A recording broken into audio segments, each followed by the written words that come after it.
Start అయినాయి. దానిలో దాదాపు మన జిల్లాలో 26 సెంటర్స్ ఉన్నాయి. అండ్ అందరు మనం పోలీస్ బందోబస్తు ఏర్పాటు చేసాము. ప్రతి సెంటర్కి ఒక ఎస్ఐ ఇన్ఛార్జ్ పెట్టుకున్నాము. 2-3 మేల్ కానిస్టేబుల్స్, ఒక ఫీమేల్ కానిస్టేబుల్ అందరికీ చెకింగ్ చేసి వాళ్ళ లోకల్ చీఫ్ సూపరింటెండెంట్తో సహా చెకింగ్ ఆఫీసర్స్తో సహా మనం కూడా చెకింగ్ చేసి హెల్ప్ చేస్తున్నాము వాళ్ళకి.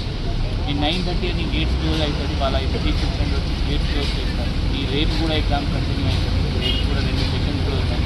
అందరు పిల్లలకి గుర్తు వాళ్ళకి ఈ కొన్ని రూల్స్ ఉన్నాయి దీనిలో. అది షూస్ అలౌడ్ లేదు, అది కాకుండా ఏం ఫిజికల్ వాచ్ అలౌడ్ లేదు. సో అట్లయినా మీరు తీసుకురాకండి.